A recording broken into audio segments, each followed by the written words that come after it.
Hi, it's Christa with ArtisticVegan.com, and today we're making Mexican food. This is going to be Nopalitos or Nopales Enchiladas, and they are out of this world, just full of flavor to the max. You're going to love this recipe. I know we sure did, and it didn't last long, so you may want to make a little extra.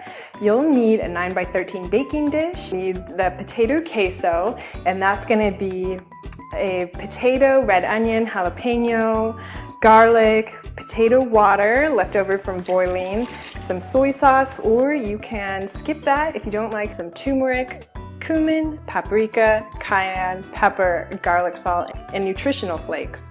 So it is quite a bit of ingredients for the vegan cheese, but it's so worth it. For the filling, we're going to use nopales, about 2 cups of that, and 2 poblano peppers that'll be roasted.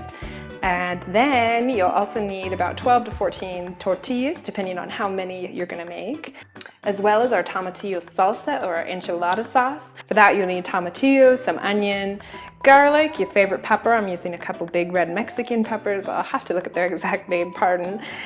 You can also pass on those and go Salsa Verde, which is delicious. Salt and pepper, red pepper flakes if you please, a little bit of lime, and cilantro. That's all the ingredients you're gonna need.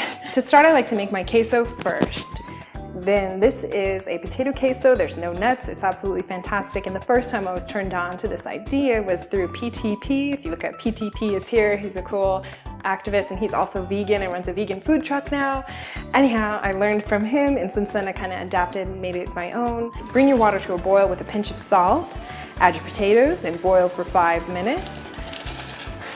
Add the balance of your vegetables, boil for 5 more minutes until soft. And once your vegetables are soft, blend it all together until ridiculously smooth, transfer it, and enjoy. You could just stop here and get some chips and dig in, or you could proceed to make the rest of this recipe. The next thing you want to do is boil your nopales and tomatillos. I also like to preheat my oven to a broil so I can get my peppers going at the same time. You want to boil your nopales and your tomatillos. I also like to add my onion and garlic here as well. Might as well make it cook all at once. Boil that for 10 minutes, and then while that's going, you can broil your peppers in the oven, and those take about 10 minutes skin side up, and then flip them 10 minutes the other way, or until they're nice and charred. Once your nopales and tomatillos have been cooking for 10 minutes, you can drain those. I like to separate the nopales out of it and then add the balance of the ingredients to my blender, or you could use an immersion blender. I do like to use my blender here just because the tomatillos burst, and I don't, that might be a little dangerous. If you are going to use the peppers in that drained water, you'll add your peppers to that water for about 5 minutes or 10 minutes while the poblano peppers are finishing up. They'll soften.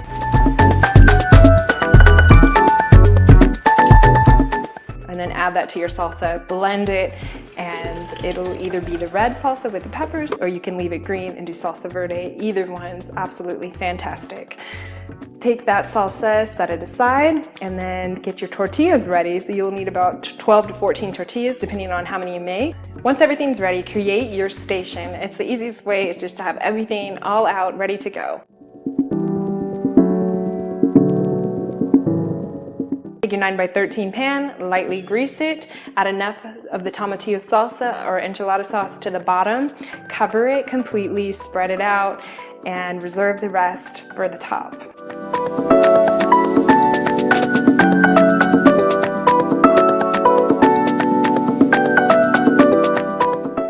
You'll take your first tortilla, put your potato queso inside of it, as well as your vegetables, a little sprinkle of each. Roll it up, put the seam side down, and continue until you're done.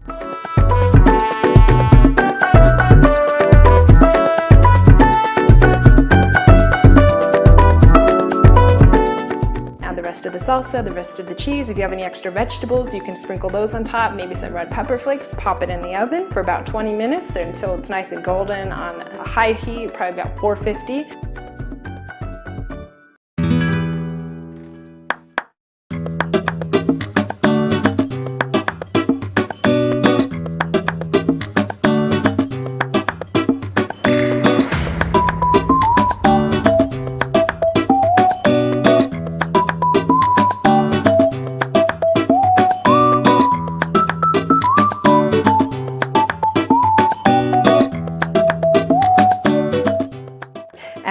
did serve ours in a little Mexican dish with some sauce on the bottom, and I put it in the oven so it'd be nice and warm, but you certainly don't have to do that.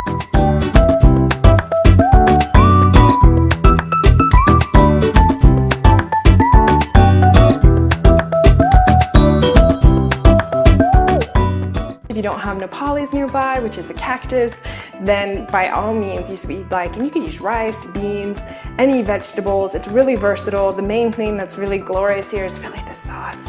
The sauces and the cheese. And then you can just mix and match.